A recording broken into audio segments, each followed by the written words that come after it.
Hello, dear students. Once again, welcome in the online class of subject Basic Mathematics. I am Neha Agrawal, Department of Mathematics from NIT Polytechnic, Nagpur. Topic of our today's lecture is Inverse of a matrix by adjoint method. अब हम देखते हैं course outcome. Apply the concept of algebra to solve engineering related problems. So, let's see what are the learning outcomes. So, after watching this video, you will be able to know inverse of a matrix by adjoint method. हमारा आज का topic है inverse of a matrix bye adjoint method. आप सभी ने adjoint यह word पहले भी सुना है. Yes, correct. हमने लास्ट टॉपिक में adjoint method, adjoint of a matrix, ये मेथड से ही क्या करे थे, प्रॉब्लम्स को सॉल्व करना सीखे थे. ठीक है, आज हमें वही मेथड को फिर से यूज करना है. ओके, तो आपको वो मेथड इसीलिए बहुत अच्छे से आना चाहिए. तो एडजॉइंट मेथड तो हमें यहाँ पर यूज़ करना ही है, साथ में उसमें कुछ और भी हमें क्या करना है, फाइंड आउट करना है. तो उसमें क्या फाइंड आउट करना है, हमें उस मैट्रिक्स का इन्वर्स फाइंड करना है. इसलिए हमारे हेडिंग का नाम कैसे दिया हुआ है, inverse of a matrix bye adjoint method. अभी हमें दिए हुए मैट्रिक्स का इन्वर्स भी फाइंड आउट करना है. ओके, तो देख लीजिए पहले कि क्या डिस्क्रिप्शन है यहाँ पर अभी हमारे इन्वर्स ऑफ अ मैट्रिक्स का. अ स्क्वायर मैट्रिक्स कैपिटल ए, कोई भी स्क्वायर मैट्रिक्स जिसे हम कैपिटल ए से डिनोट करते हैं, has an inverse if and only if.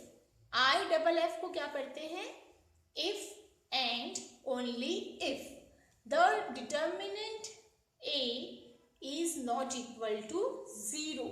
ठीक है, कोई भी स्क्वायर मैट्रिक्स का इन्वर्स हम कब निकाल सकते हैं, जब उस मैट्रिक्स का, ठीक है, पहले क्या करना है, डिटर्मिनेंट निकालना है. और उस डिटर्मिनेंट का आंसर कैसा आना चाहिए, उस डिटर्मिनेंट का आंसर नॉट इक्वल टू 0 आना चाहिए. इसका मतलब कि 0 नहीं आना चाहिए. ठीक है, कोई भी नंबर आ सकता है, 1 2 3 4 या फिर -1 2 3 4, इस तरह से कुछ भी वह आ सकता है, लेकिन क्या नहीं आना चाहिए, 0 नहीं आना चाहिए. A matrix having an inverse is called non singular. उस मैट्रिक्स को क्या कहेंगे हम, नॉन सिंगुलर. हाँ, क्यों, क्योंकि क्या रहता है, जब भी किसी भी, हमने पढ़ा है कौन सा topic, determinant of a matrix. उसमें हमने डिटर्मिनेंट ऑफ अ मैट्रिक्स के दो टाइप पढ़े थे. एक था सिंगुलर मैट्रिक्स और सेकेंड था नॉन सिंगुलर मैट्रिक्स. तो हम नॉन सिंगुलर मैट्रिक्स किसे कहते हैं, जिस मैट्रिक्स का आंसर 0 नहीं आता. ठीक है, यहाँ पर भी वही कहा गया है. ओके, तो having an inverse is called non singular. ठीक है, उसे नॉन सिंगुलर कहेंगे उस इनवर्स को. The inverse of a square matrix A which is written as a raise to the power -1. कि जो मैट्रिक्स का, सपोज हमारे पास एक मैट्रिक्स ए है और हमें उसका इन्वर्स लिखना है, तो हम किस तरह से लिखेंगे, ए के ऊपर पावर में -1 लिखकर. कैसे लिखेंगे, ए के ऊपर पावर में -1 लिख के ए इनवर्स. तो such that A into A inverse equal to I. क्या लिखा हुआ है, A into A inverse equal to I. इसका मतलब क्या हुआ, जो दिया हुआ मैट्रिक्स रहेगा और ए इनवर्स आएगा हमारा, उन दोनों का मल्टीप्लिकेशन करेंगे हम, तो क्या मिलता है हमें, हमें हमेशा आई मिलता है. आई मतलब आइडेंटिटी मैट्रिक्स. क्या मिलेगा हमें, एक आइडेंटिटी मैट्रिक्स मिलेगा. ओके, तो सिर्फ क्या क्या ध्यान रखना है कि सब में पहले हम उसी मैट्रिक्स का इन्वर्स निकाल सकते हैं जिस मैट्रिक्स के डिटर्मिनेंट निकालने पर आंसर कैसा आना चाहिए, नॉट इक्वल टू 0 आना चाहिए, 0 नहीं आना चाहिए, ठीक है। और क्या कर सकते हैं, उसके बाद उसे इन्वर्स को क्या लिखना है, a के ऊपर पावर में -1, तो वो क्या कहलाएगा, a इन्वर्स, क्या कहलाएगा वह, a इन्वर्स कहलाएगा। यहाँ पर उसकी कुछ स्टेप्स दी हुई है सॉल्व करने के लिए, ठीक है। हमें अगर a इन्वर्स फाइंड करना है, ठीक, कौन सी मेथड से, बाय एडजॉइंट मेथड से, तो हमें इन 5 स्टेप्स को फॉलो करना है। तो हमारी फर्स्ट स्टेप क्या है, find the value of determinant a। Adjoint of a find करने के लिए हम डायरेक्ट क्या करते थे, उसे डिटर्मिनेंट में लिखते थे, लेकिन उसकी वैल्यू फाइंड आउट नहीं करते थे। लेकिन जब हमें इन्वर्स मैट्रिक्स फाइंड करने के लिए कहा जाएगा, a इन्वर्स फाइंड करने के लिए कहा जाएगा, तो हमें क्या करना है, सब में पहले हमें उस डिटर्मिनेंट की वैल्यू फाइंड आउट करना है। क्या करना है, उस डिटर्मिनेंट की वैल्यू को फाइंड आउट करना है फर्स्ट स्टेप में। सेकेंड स्टेप में क्या करना है, हाँ, हमें वो जो डिटर्मिनेंट दिया हुआ रहेगा उनके सबके क्या फाइंड करना है, कोफैक्टर फाइंड आउट करना है। और कोफैक्टर फाइंड आउट करने के बाद में थर्ड स्टेप में हमें कैसे क्या करना पड़ता है, उन कोफैक्टर को मैट्रिक्स ऑफ कोफैक्टर के फॉर्म में लिखना पड़ता है, जिसे हम लेटर P से डिनोट करते हैं, ओके। उसके बाद अब आ गई हमारी फोर्थ स्टेप। तो फोर्थ स्टेप में हम क्या करेंगे, फोर्थ स्टेप में हम एडजॉइंट ऑफ A लिखेंगे, ऑब्टेन एडजॉइंट ऑफ A, ठीक है। एडजॉइंट ऑफ A हम ऑब्टेन करेंगे, फाइंड आउट करेंगे। तो वो कैसे करते हैं, हम जो मैट्रिक्स ऑफ कोफैक्टर लिखते हैं उसका क्या करते हैं, हम ट्रांसपोज करते हैं। तो वही लिखा है यहाँ पर, obtain adjoint of A by transposition of a matrix obtained in step 3। जो स्टेप 3 में मैट्रिक्स ऑफ कोफैक्टर हमें मिले हैं उसका हमें क्या फाइंड करना है, ट्रांसपोज करना है। तो उससे हमें क्या मिल जाएगा, एडजॉइंट ऑफ A मिल जाएगा, ओके। तो ये यहाँ तक आप लोग को पता है। सिर्फ एक स्टेप यहाँ पर क्या ऐड हुई है कि जो हम सिर्फ डिटर्मिनेंट लिखते थे उस डिटर्मिनेंट को भी क्या करना है, हमें वैल्यू फाइंड आउट करना है, ओके। उसके बाद बाकी की स्टेप हमने एडजॉइंट ऑफ A में फाइंड आउट करना सीखा है, वो आप सभी को आती है, ओके। अब नेक्स्ट स्टेप ये वाली जो कि हमारी न्यू स्टेप है, ठीक है। ये स्टेप हमारे यहाँ पे क्या है, calculate A inverse using formula. अब हमें यहाँ पर इनवर्स फाइंड करना है उस मैट्रिक्स का, तो हमें क्या करना है, इस फॉर्मूले से वह इनवर्स फाइंड आउट करना है। तो क्या फॉर्मूला है, A inverse equal to 1 upon determinant A into adjoint of A। आप सभी ने adjoint of A find out करना सीख लिया है, इसीलिए यहाँ पर फर्स्ट स्टेप में उन्होंने क्या बोला कि डिटर्मिनेंट A की भी वैल्यू फाइंड करना है। क्यों, क्योंकि फॉर्मूले में हमें यहाँ पर उसे रखना है। तो बहुत इजी है, अगर आप सभी को एडजॉइंट निकालना आ गया होगा तो इन्वर्स ऑफ अ मैट्रिक्स निकालना भी बहुत अच्छे से आ जाएगा, ठीक है। तो इसे फॉर्मूला याद रखिए, A inverse equal to 1 upon determinant A into adjoint of A, okay. कुछ एग्जाम्पल्स देखते हैं इसके। If A equal to matrix find A inverse by adjoint method, ठीक है। मैट्रिक्स A दिया हुआ है, किस तरह का मैट्रिक्स है, 2x2 ऑर्डर का, और आपको क्या फाइंड करने के लिए कहा गया है, और आपको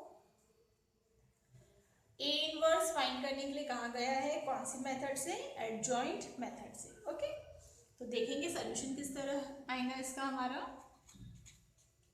सब में पहले जो मैट्रिक्स दिया हुआ है वह लिखेंगे हम 4 3 3 2, ओके। तो अभी हमने देखा सब में पहले स्टेप में हमें क्या करना है, सब में पहले स्टेप में हमें डिटर्मिनेंट A फाइंड करने के लिए कहा गया है। जो मैट्रिक्स दिया हुआ है तो उससे पहले सब में पहले आप क्या करेंगे, उसे डिटर्मिनेंट में लिखेंगे। Determinant A equal to determinant 4 3 3 2। Okay, उसके बाजू में कॉमा देके साइन भी लिख लीजिए, plus minus minus plus. Okay, फिर कॉमा देके आप लोग उसके कोफैक्टर्स भी लिख सकते हैं समझने के लिए, C11 C12 C21 and C22। ठीक है, क्योंकि ये 2/2 ऑर्डर के लिए है इसीलिए। ओके, तो ये हमारा लिखने का तरीका आपको पता ही है। बट हमारे सबसे पहले स्टेप क्या है, हमें सबसे पहले स्टेप में डिटर्मिनेंट की वैल्यू फाइंड आउट करना है। तो हम डिटर्मिनेंट कौन का ऑर्डर देखेंगे सबसे पहले, कैसा ऑर्डर है हमारा 2/2। तो कैसे फाइंड करते हैं, सिंपली क्रॉस मल्टीप्लिकेशन करके।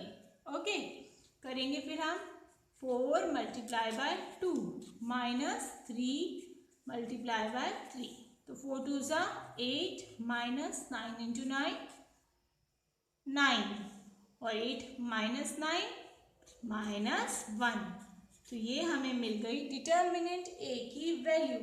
कैसी आई है, नॉट इक्वल टू 0 आई है। 0 है क्या, नहीं, 0 के इक्वल नहीं है। तो हमारी फर्स्ट स्टेप जो भी वहाँ लिखी हुई थी क्या थी, डिटर्मिनेंट ए की वैल्यू फाइंड आउट करो, वह हमने कर लिया। अब हम आते हैं सेकेंड स्टेप में। तो सेकेंड स्टेप में उन्होंने कहा है find cofactor of each element of determinant A. Determinant A के क्या करना है, पूरे एलिमेंट्स के कोफैक्टर फाइंड आउट करना है। तो अब हम फाइंड करते हैं कोफैक्टर। क्या फाइंड आउट करते हैं हम सबसे पहले, अब कोफैक्टर। ठीक है, कोफैक्टर फाइंड करते हैं। तो कोफैक्टर है हमारा पहला C11। C11 के लिए कौन सा साइन है, प्लस का। C11 कहाँ पर लिखा हुआ है, यहाँ। तो ये रो और ये कॉलम डिलीट, क्या बच गया, ओनली 2। तो कोफैक्टर ऑफ C11 प्लस 2 आ गया। अब C12 के लिए कौन सा साइन है, माइनस का। C12 के लिए देखिए क्या पोजीशन है, ये पोजीशन। तो ये नंबर 3 कहाँ लिखा है, फर्स्ट रो में और सेकेंड कॉलम में। तो ये इस तरह से डिलीट हो जाएगा। क्या रहा यहाँ पर, ओनली 3। तो C12 की वैल्यू क्या आ गई हमारे कोफैक्टर की, -3 आ गई। उसके बाद हम फाइंड करेंगे C21। C21 के लिए कौन सा साइन है, माइनस का साइन है। ये पोजीशन का नंबर है। ये फिर से कहाँ पर है, अभी नहीं, अब ये आ गया सेकेंड रो में, लेकिन फर्स्ट कॉलम में। ओके, क्या रहा, ओनली 3। क्या रहा, 3, ये वाला 3 बच गया ना हमारा, तो ये आ जाएगा यहाँ पर। ओके, नेक्स्ट हमारा कोफैक्टर है C22। C22 के लिए कौन सा साइन है, प्लस का। प्लस लिखेंगे, कौन सी पोजीशन का नंबर है, दिस वन। कहाँ पर है, सेकेंड रो में और सेकेंड कॉलम में। ठीक है, तो यहाँ पर क्या आ जाएगा, 4 आ जाएगा। ओके, ठीक है, ये हो गया। अब इसके बाद हम क्या करते हैं, मैट्रिक्स ऑफ कोफैक्टर्स को लिखते हैं। ठीक है, नेक्स्ट स्टेप में हमें क्या करना है, सबसे पहले क्या लिखना है, मैट्रिक्स ऑफ कोफैक्टर। तो जिसे हम किससे डिनोट करते हैं, किससे डिनोट करते हैं, P से। यस, किससे डिनोट करते हैं, P से। तो देखिए मैट्रिक्स ऑफ कोफैक्टर क्या आ जाएंगे आपके, C11 के लिए क्या है, 2, C21 के लिए -3, C12 के लिए -3, C21 के लिए भी -3, और C22 के लिए +4 है, तो 4 लिखेंगे तो भी चलेगा। ये हमारा हो गया मैट्रिक्स ऑफ कोफैक्टर P, जिसे हम कहते हैं। इसके बाद हम क्या फाइंड करते हैं, एडजॉइंट ऑफ ए। ये आप सभी को पता है, कैसे फाइंड करते हैं, ये P का P ट्रांसपोज लिख के इस तरह से लिखो या फिर ऐसे लिखो। ये वाले मैट्रिक्स का क्या करना है, हमें ट्रांसपोज करना है। कैसे करते हैं transpose, first row convert into first column, second row convert into second column. ठीक है, तो अब हमें क्या मिल गया, एडजॉइंट ऑफ ए मिल गया। यहाँ तक की स्टेप तो आपने इसके पहले भी देखी है, लेकिन हमारा यहाँ पर प्रॉब्लम कंप्लीट हुआ क्या, नहीं। हमें क्या फाइंड करने के लिए कहा गया है, हमें ए इनवर्स फाइंड आउट करने के लिए कहा गया है। ठीक है, क्या फाइंड आउट करने के लिए कहा गया है? हमें ए इनवर्स फाइंड आउट करने के लिए कहा गया है। तो ए इनवर्स फाइंड करने के लिए हमारे पास क्या है? एक फॉर्मूला है। A inverse equal to 1 upon determinant A into adjoint of A. Okay, तो अब हम क्या करेंगे? हम डिटर्मिनेंट ए की वैल्यू यहाँ पर रख देंगे। हमारी डिटर्मिनेंट ए की वैल्यू क्या आई है? -1। और एडजॉइंट ऑफ ए, ये जो मैट्रिक्स आया है वह मैट्रिक्स जैसे का वैसा ही आप यहाँ पर लिखेंगे। ओके,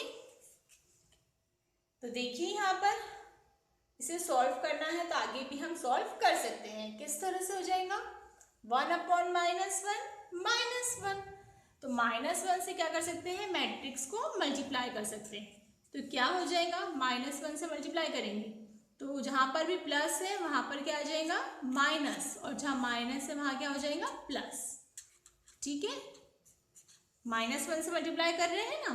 -1 इंटू 2 -2, -1 इंटू -3 3, यहाँ पर भी सेम वैसे ही, और -1 इंटू 4 -4। तो इस तरह से हमने क्या फाइंड कर लिया? ए इनवर्स फाइंड आउट कर लिया। ओके, तो ये जो ए इनवर्स है इसमें यहाँ पर आप लोग को क्या अच्छे से आना चाहिए? समय पहले एडजॉइंट ऑफ ए अच्छे से फाइंड आउट करना आना चाहिए।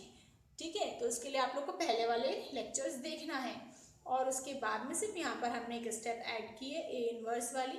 तो उसके लिए फॉर्मूला याद रखना है 1 upon determinant A multiply by adjoint of A. Okay, तो इसे और अच्छे से समझने के लिए आपको क्या करना पड़ेगा? प्रैक्टिस करना पड़ेगा। अच्छे से आना चाहिए आप लोग को। तो ये प्रॉब्लम्स को पहले अच्छे से नोट डाउन करिए और बाकी के प्रॉब्लम्स को आप लोग एक्सरसाइज में सॉल्व करिए। तो ये असाइनमेंट है।